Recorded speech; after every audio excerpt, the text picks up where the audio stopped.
Hey, Flimsy Lunch Tray here, and welcome to World of Warships for our Friday edition video, where I'm going to be highlighting the Tier 10 premium Russian cruiser, the Moskva. And I realized that I had this clip from Convoy that I was saving to highlight here with the Moskva, because you're going to see one of the outstanding strengths that Moskva has here in this scenario. And you're going to see one of its worst weaknesses illustrated within just this 5-minute clip. Then I'll show you a ranked match, and then we'll have some live commentary where I'll break down a little bit further on the ship. So here in this situation, this battle, so this is Convoy. We have what at first I haven't really tested how tanky is the Moskva. Right, Moskva is a ship that you want to be bow on, but we have a Minotaur and 3 Kremlins just pulled up head on to us, right? So that means our potential damage numbers are going to start going up after we finish off the Minotaur with broadside to us with the fantastic AP shells the Moskva has. And basically we're going to be just sitting in bow in, dealing with these 3 Kremlins, although the 1 Kremlin is going to back off and it's just going to be these 2. And we're just going to sit here and basically be an anchor here. When you are bow on with the icebreaker bow that you have on Moskva, you are highly immune from taking damage. Really, it would have to take something more at range to have more of the angle of dropping in maybe through your deck to do more significant damage. But here at this closer range, it's not that big of an issue because we're going to not take a lot of hits from either of these Kremlins here as we continue just focusing on them 2 here. And so pop the radar when our shells are just about to reload and work to finish off this low health one here. And he opens up because he knows doom is near. As I call my teammates to try to focus, I've had some of my clanmates have been throwing torpedoes down the channel. And the Moskva HE is really nice. I think here you maybe see some of the AA we knock out. Yeah, we're knocking out some secondaries, setting some fires.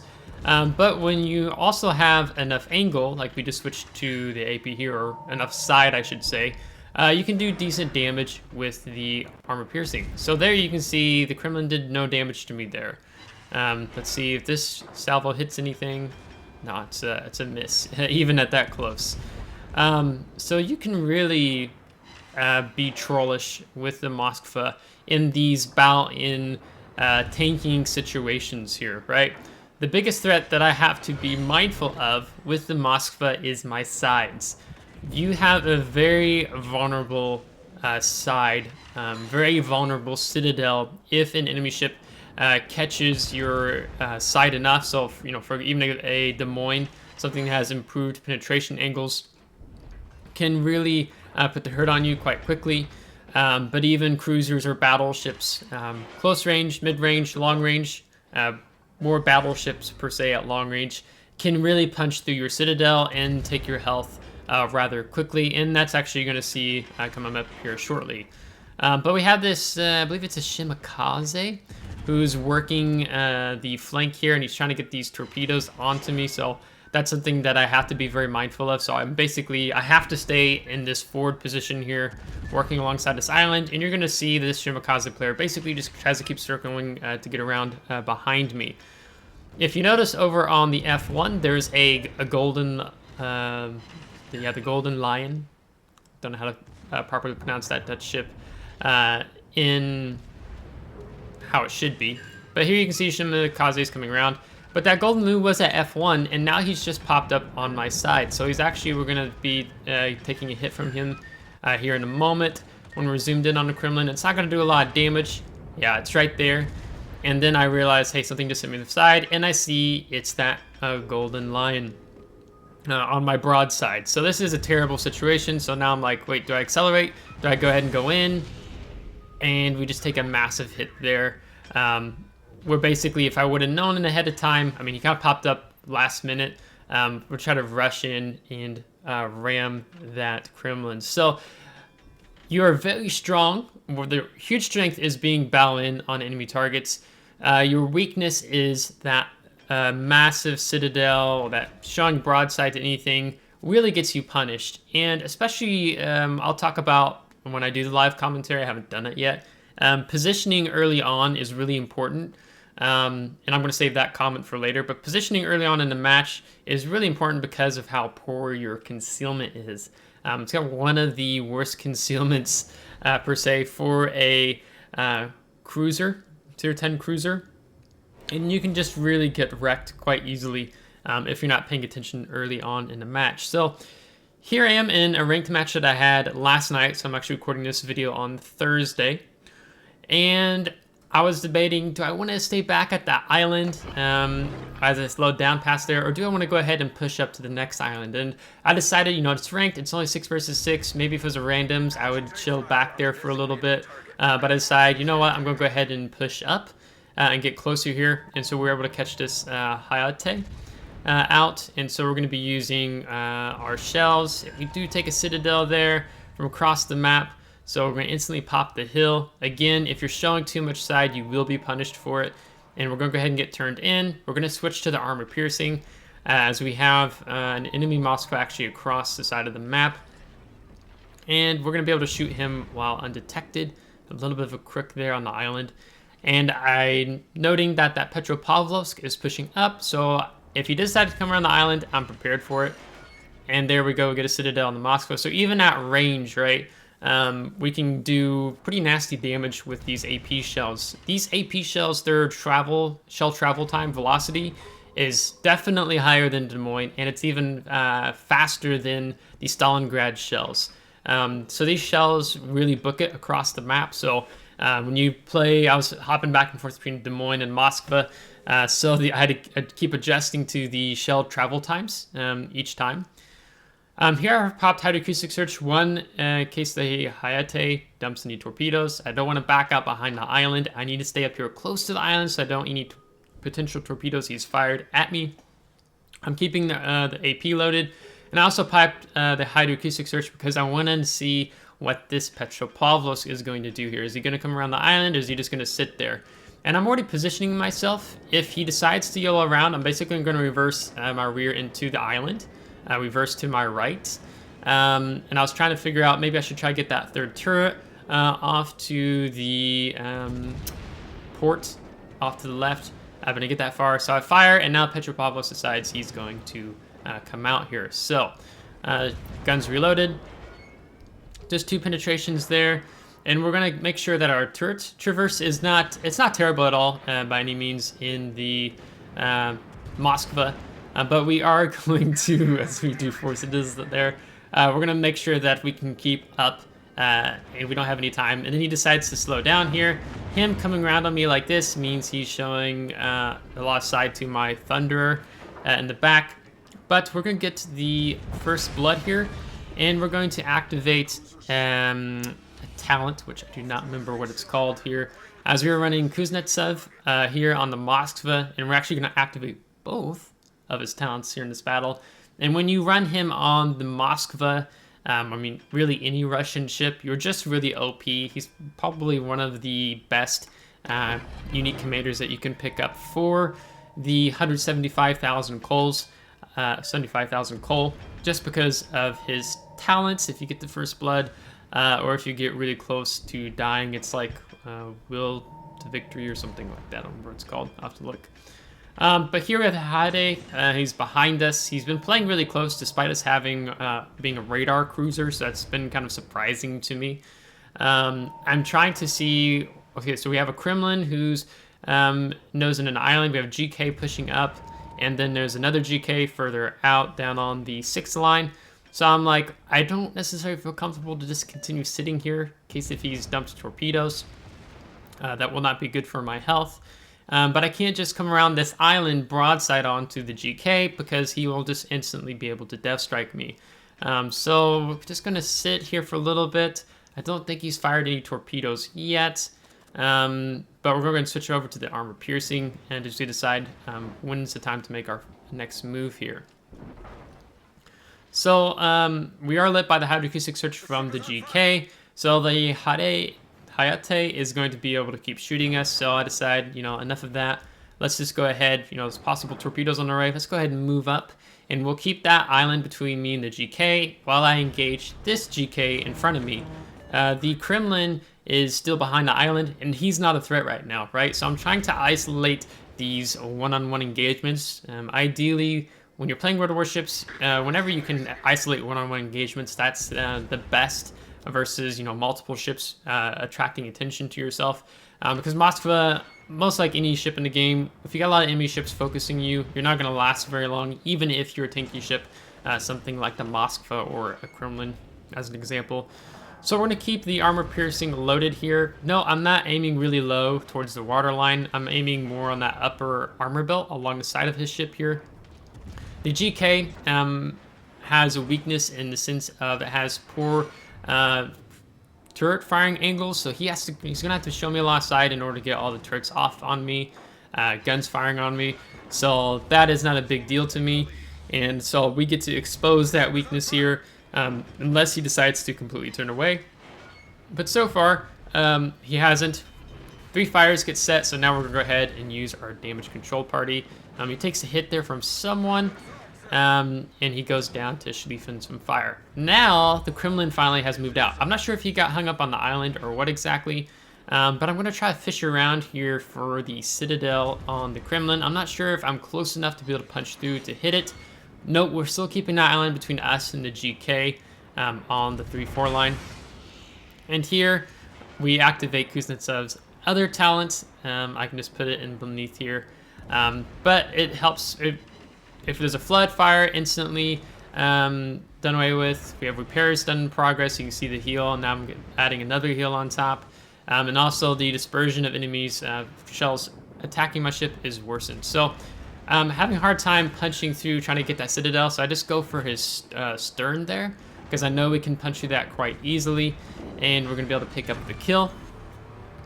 And we're going to switch to high explosive. Because of that GK being further away, he's a bit angled, and try to get some shells in on him, as this has kind of been a one-sided match per se with our team. Our team did really well in this match, as we just let the enemy team keep pushing into us, and we were able to play wisely here. Another thing you can probably see here a little bit is that the Moskva has a very poor turning circle radius. I think it's over 1,000 meters, if I'm not mistaken. So it has a very large turning radius for a cruiser. So that makes it very hard to disengage when you are taking on multiple enemies. Basically, you're forced to have to stay about in here, as this GK is going to go down to fire. And now we're going to go into the live commentary after you see these post-battle results. So this was ranked, and we were able to move up to rank 6. Then going into the personal score, 134,000 damage is pretty good in terms of the it being a 6 versus 6, and only the permanent economic bonus on the ship. No other economic bonuses there for that almost 500,000 credits. Top of the team, you can see the damage out there. We definitely did a number on that Petropavlovsk, and then the credits and experience. All right, so now it's time for the live commentary. Before we hop into the battle, because it's going to be impossible for me to multitask and say more of the pros and cons of the Moskva, I'm just going to list them off really quickly from the WoW's Wiki article. One of the things going for the Moskva is that she has a very large health pool, comparable to a tier 8 battleship. She has one of the longest ranges for a cruiser, among all cruisers. She has a high speed of 34.5 knots, and we can get that up higher if I mount the ceramic flag. The outstanding shell velocity I talked about earlier. So here you can see shell velocity, 985. Like, that's just crazy good. And they have rather flat arcs, so you're not going to be shooting over the islands. Maybe something more like somewhat of a Des Moines as an example. She has a decent AA suite. You can equip defensive AA fire, a very thick armor when properly angled. Here's a little bit of that icebreaker I was talking about, 50mm. So the upper part, if you're a destroyer, that's what you really want to be going for. She has that nice Russian radar, 12 kilometer, and you can make a long-lasting And it has the standard fire duration, not the like Stalingrad fire duration. So that's also really nice and kind of a one up there for Moskva in comparison to the Stalingrad. She's an enormous ship with abysmal concealment, very bad. It affects your early positioning, which I'll talk about when we drop into the randoms battle. As I mentioned, she has a very poor turning radius, over 1,000 meters. So because of that, it can be very hard to try to disengage if you're trying to do a 180. You'll often pay for it and get punished very severely. She has no torpedo armament. I mean, there are some tier 10 cruisers that do, but Moskva, the Russians, usually not the ones that are known for that. Poorly armored turret. So I saw that and I was a little curious about that. So 300 meter, 180 millimeters from the side. That's a definite problem. And then pretty weak on top. So that's something to take note of. The AA is very susceptible to HE hits. So that's something you have to keep in mind, but can't really do a whole bunch about that. The Citadel block, which I'll kind of show you more in Saturday's video, is huge. It's massive, and you can take a lot of damage like you saw in that first clip. And yeah, just exposed Citadel, huge size, poor concealment, large turning radius, makes this a ship very challenging to play.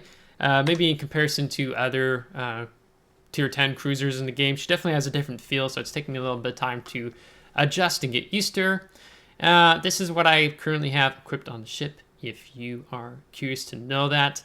I'll talk about the upgrade in the research bureau tomorrow as well. I'm going to take the Jet Charlie. We don't run a detonate. Fire extinction time, flooding recovery time, RAM, of course, that'd be very nice to have. India Delta, get some more heal back. We'll go ahead and take the AA combat signal, and we will go ahead and the preparation and reload time of ship consumables, -5%. And let's see, what is the secondary range? 7.7. You know, for funs and giggles, we're going to take it. Or actually, we could take the Sierra Mike and get that further speed. So now we're 36.2 knots. Now this is the new economic bonus rework, or economic rework. I have most of the 40%, so we're going to equip that. We have over 1,000 of these, 400 of those, and 400 of those. So that's what I'm going to run. So in yesterday's, or the earlier clip I showed you, I only had this when I got that 500,000 credits from that ranked match, and that was not including any types of further economic bonuses, I guess what I want to say. A quick brief look at the commander. This is what I'm running right now. So I need 5 more points to finish the build that I'm wanting to do, and I'll talk about that build tomorrow, but this is a big one right here, the top grade gunner. Alright, so let's go ahead and drop into a match. Get things rolling. Enough talking there, but I hope that's just a brief look at the ship and how I equip her and going into battle. But if you are newer to the channel, on Saturdays I do an upgrade and commander build video of a ship that I feature on the Friday. So stay tuned, you'll catch Moskva. I'll break the ship further down tomorrow. Alright, so we have straight tier 10 matchmaking. We have a submarine, we have a midway to Montana, so it's not this 18-inch shell action going on, so I'm kind of a little more comfortable with having the Ohio, Poison, and Shikishima on our team. We have some fire starters here between the Smolenskas, a Des Moines, a Gearing, and a Summers is a bit more of a torpedo U.S. destroyer. She's got 3 racks of 4, so 4, 8, 12 torpedoes, while Gearing just has the 10.5 kilometer torpedoes or the 16.5, if memory is correct. So we're going to keep mindful of that. Now, one of the things I've been talking about is your early on positioning. I mean, when you look at the concealment, 14.1, I mean, it's already almost past C, right? So when you're positioning early on in a match, typically what you want to do is you want to go ahead and get yourself more positioned how you want to early on. So rather than me sailing down and then turning out, like that's bad just because you get detected so early. What I want to do, I want to go a little bit further out here, then turn in. Most Moskvas, including myself, players that get punished really hard are usually in the very beginning of a battle. They're sailing in the back, showing a bunch of broadside, and they get citadeled and eat a lot of damage. So that's something you have to be mindful of when you're positioning in a Moskva early on, because otherwise, if you are not being mindful of that, you can definitely eat citadels and take a lot of chunk damage. So it's just, you have to be mindful of that. Okay, so I'm going to work towards this island over here, actually. I don't have incoming fire alert, so I'm going to have to be looking for shells coming in. That's actually the last point that I want to use, just because it's something you definitely have to watch out for in Moskva. If someone's going to be shooting your broadside, generally you want to know about it. Oh, AP would have been nice for him. Have to be mindful. I'm worried about the midways focusing us.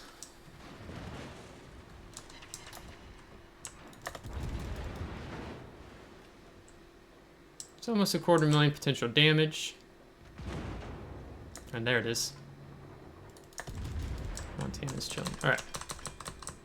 So still detected. I'm trying to figure out if that's just because of planes or are we also surface spotted. Alright, let's move it closer here. Okay. GK.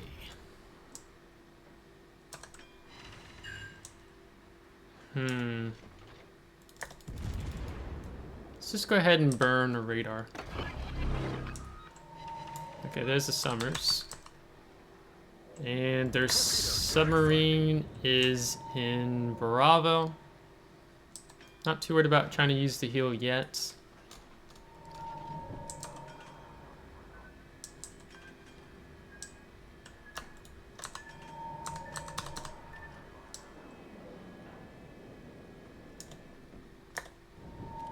I wonder if that GK DCP'd the one fire.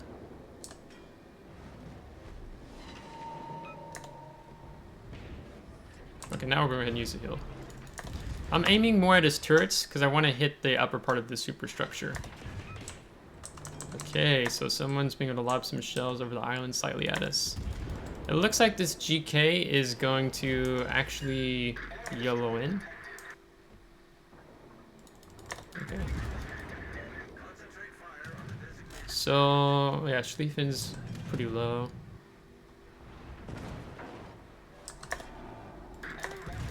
Okay, he just fired. That's nice. I'd like to get another fire going on him if possible. Also, I'm kind of mindful of the Smolensk that might be over there. Start farming us. Let's just go and switch to AP here. I really was just trying to get a fire. Oh, that was wrong. Prioritize the AA for the, yeah, there goes the turret.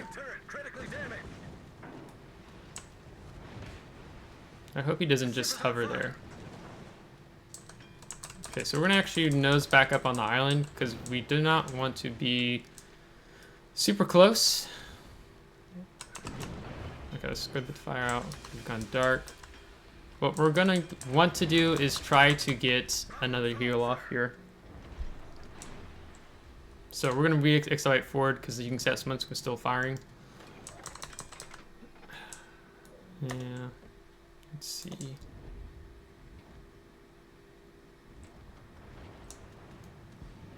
Planes, planes, planes. Mike is actually blocking that heal, so I didn't see it was already up. Yeah, you can see they want. We might get, oh, if that Smolensk was detected, we might be able to get cheeky there. Oh. Let's see, we get 2 strikes. Let's see, they are maximum bomb damage 2,600. Flooding and a fire. All stations requesting fire on the designated target. All right, we're gonna hang on to the hydroacoustic search here for a minute. Actually, Torpedoes to starboard. Torpedoes to stern. I think the summers, I don't want them getting too far around here. Attention, reporting the target position. Awaiting instructions.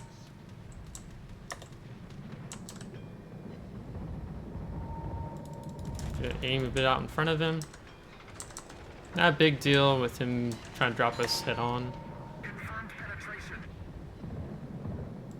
I think he's gonna turn back in. I'm not sure. The ship is Okay, on fire. now we're gonna accelerate back forward because we don't want the. Torpedoes to starboard. He's about there. We don't want to take torps from that Summers. Oh, too far forward. Awaiting instructions. Yeah, that was my mistake. I was too focused on trying to drop depth charges on the sub. Gonna activate last stand though.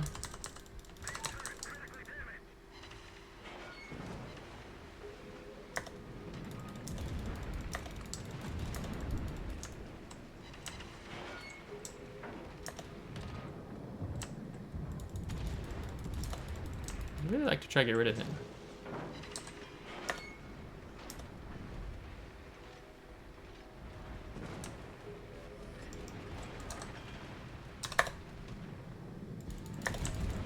See if we get that Smolensk.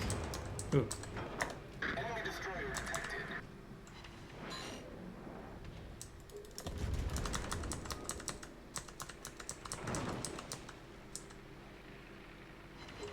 The ship is on fire.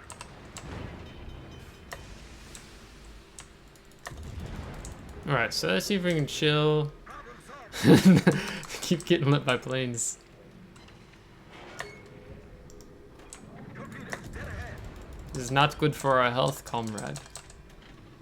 Torpedoes direct front. Torpedoes dead ahead.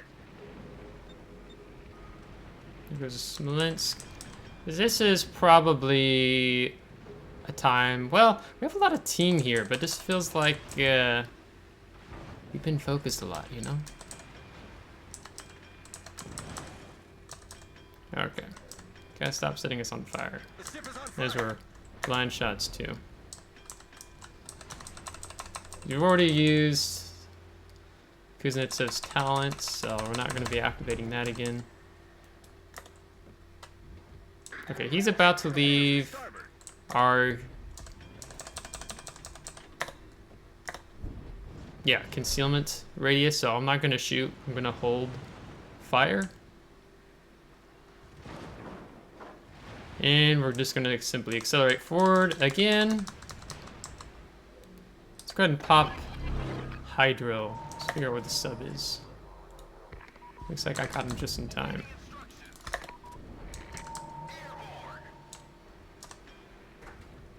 Okay, so we burned through all our heroes. Almost 2.5 million potential damage. Okay, we did get him there. Tanky sub. See if we can be cheeky. Yeah, we're able to do that dark.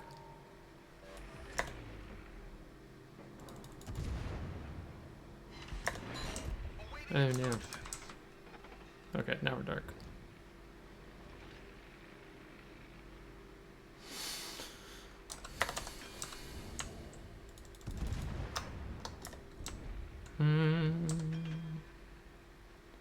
So I probably need to talk a bit more.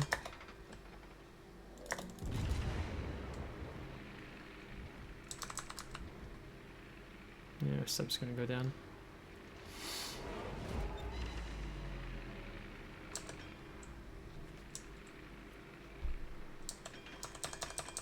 Let's go ahead and move up. They're all pushing away. Well, we're low health. probably don't want to do that in this scenario. That would probably be dumb. So we'll pop Hydra before we come out on the island. Granted, it would have been better to use that a little bit sooner. Sub's still alive. It's good.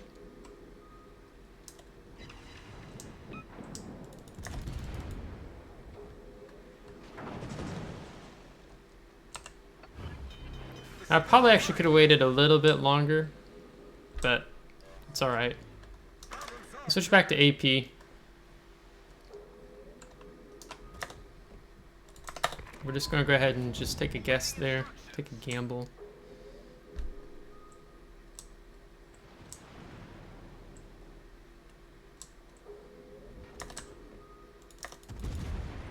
I did get lit. Is that the sub? That's the real question.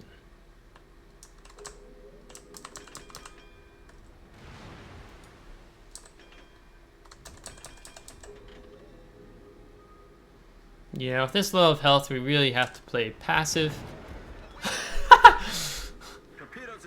Let me reemphasize, with this amount of health, we have to play really passive.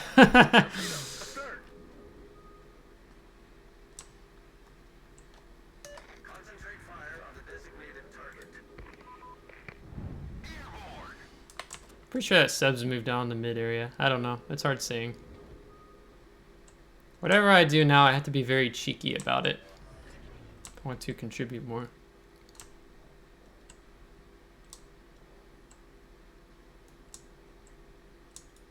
We've got the gearing. That is probably going to cost Minotaur his life being broadside like that to a Des Moines. Unless he's able to get away with it. Yeah, no. That is how fragile a Minotaur is. Okay, this guy probably needs to get back. Ugh. Okay, I can't get him. Decides to light us on surface. That will not be good. Okay, at some point we're going to be sitting more like angled away.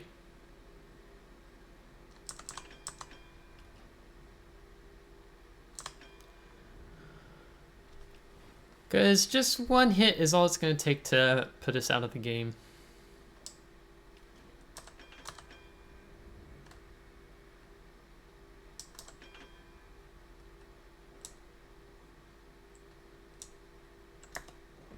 He's using those planes flying right up.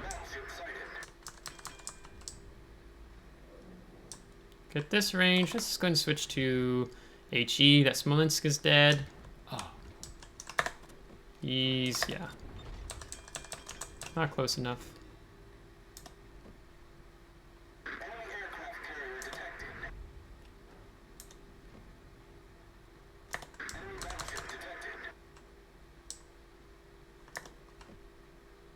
Let's see, maybe we can be cheeky and get a salvo off there undetected. Yeah, because I fired before he came out behind the island, but he's moving away. Yeah. I thought he was coming a little bit more in.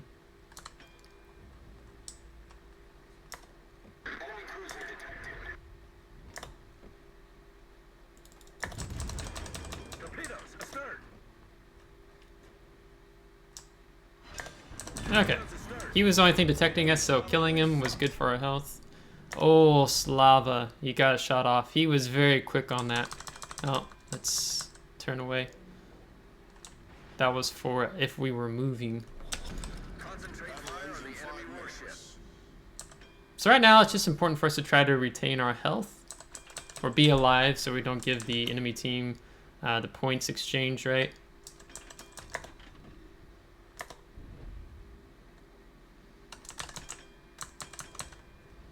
I have a feeling that the midway is going to be coming for me. But he has to fly through the midway and Ohio first. Our detectability range by air is 7.6. So I'm gonna get further away. Like, really, I want to be able to more support in this situation, but I just can't. So now the question is, if our sub dies, that's not going to be great for us here. All right, let's go ahead and turn it in, and we're going to use the island. We're going to use this island here to help try to keep us dark. We might be able to lob shells over the island without getting lit. Possibly, but it's just so close right now.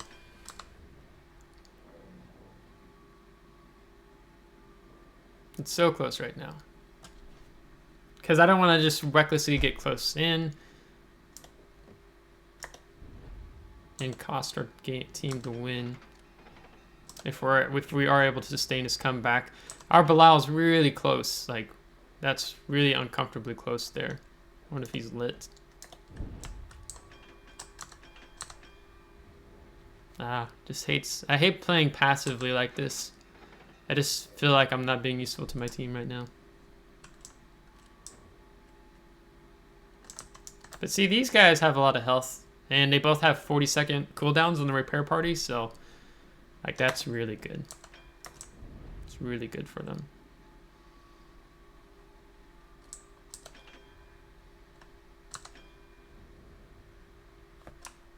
To remind myself. Look at that, he's going wide. So I was hoping maybe they'd come in and I can use this island, but if they go wide and away, the Des Moines probably going to move in and flip Bravo.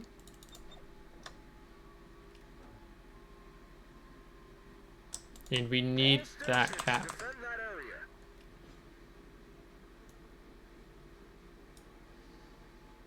His points are really close right now.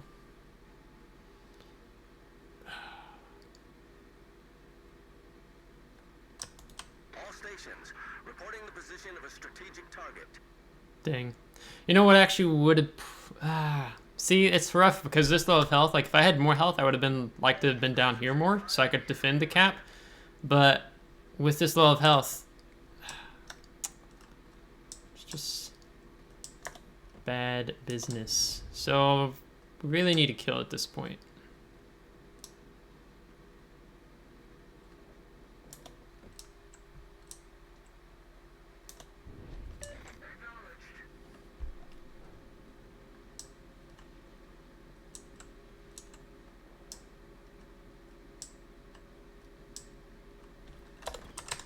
Set Des Moines, kill Montana.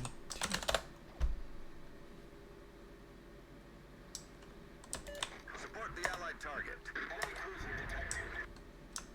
Attention, reporting the target position. He's coming into our gun range. We will not be in his gun range. Let's use a spotter plane, Des Moines. Which I think they actually took away that being a thing. So we're gonna be cheeky, get a salvo off. Very nice.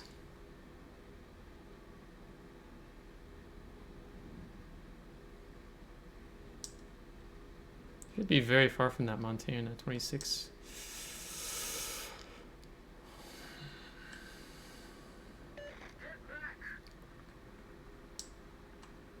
If he has any dive capacity left. So even though we're ahead, it'd be like, oh, let me just push in. But if we lose him, I don't know how close it's going to be for us. Seems like he still has dive capacity left, so that's good. 10 seconds, okay. Like literally the whole 20 minutes. The importance of just staying alive.